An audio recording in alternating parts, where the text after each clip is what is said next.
আসসালামু আলাইকুম রহমতুল্লাহ বরকাত। মানুষ শয়তানের ধোকায় পড়ে বা লোভে পড়ে চুরি করতে পারে, কিন্তু আল্লাহ পাক রব্বুল আলামিন তওবা করলে সেই তওবা ক্ষমা করেন। যেহেতু আল্লাহ পাক বলেন, ইল্লা মান তাবা ওয়া আমানা ওয়া আমিলা আমালান সালিহা ফাউলাইকা ইউবাদদিলুল্লাহু সাইয়্যাতিহিম হাসানাত ওয়া কানাল্লাহু গফুরুর রহিমা। আল্লাহ পাক রব্বুল আলামিন তওবা করলে সেই তওবা কবুল করেন, কিন্তু যারা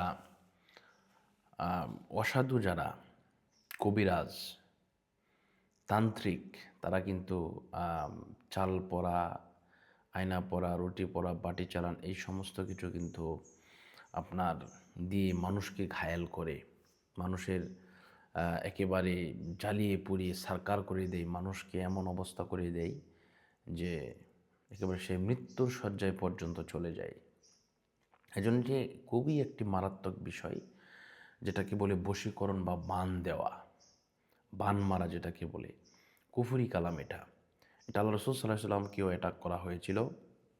তবে এই যে চাল পরা, আয়না পরা, রুটি পরা, বাটি চালান, ডিম পরা, বালি পরা, যত পরা আছে, এগুলো সব কিন্তু কুফরি কালাম। এই কুফরি কালাম থেকে বাঁচতে হলে আপনাকে কি করতে হবে? ইনশাআল্লাহ অবশ্যই আপনি আল্লাহর কাছে তওবা করবেন এবং পাশাপাশি তাদবীর করতে হবে। এটা করলে ইনশাআল্লাহ আপনি 100% আপনি অবশ্যই নিরাপদ থাকবেন ইনশাআল্লাহ। শুধু আয়না পরা না, চাল পরা, আয়না পরা, রুটি পরা, বাটি চালান সহ আরও যত পড়া আছে, সব পড়া থেকে ইনশাআল্লাহ আপনি নিরাপদে থাকবেন ফি আমানিল্লাহ। এজন্য যদি আপনারা তাদবীর করতে চান, তাহলে ইনশাআল্লাহ আমার সাথে যোগাযোগ করবেন। এই নম্বরে যোগাযোগ করবেন 016-430-63744।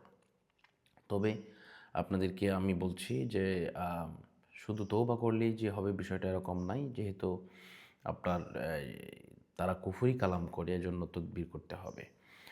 তো সম্মানিত ভাইয়েরা আমার, বোনেরা আমার, আপনারা তওবা করবেন, এটা অবশ্যই নিজে নিজে করতে হবে।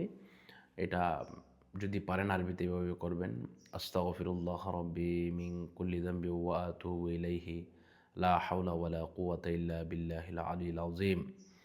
আমি আবারও বলছি, আস্তাগফিরুল্লাহ রাব্বি মিন কুল্লি যামবি ওয়া আতুবু ইলাইহি লা হাওলা ওয়ালা কুওয়াতা ইল্লা বিল্লাহিল আলিয়্যিল আযীম। এটা হচ্ছে তওবা। আম এই তওবা পড়ার পরে এটা বাংলাতে এভাবে পড়বেন যে, হায় আল্লাহ পাক, আমি যে গুনাহ করেছি, যে পাপ করেছি, এটা খুবই ভয়ানক কাজ করেছি, আমার নিজের উপরে জুলুম করেছি। আম আসলে দেখেন, কোনো পাপ করলে এটা আল্লাহর উপর, আল্লাহর লাভও নাই, ক্ষতিও নাই, আমাদেরই লস। এজন্য এই তওবাটা করবেন যে এমন পাপ আর জীবনে কোনোদিন করব না।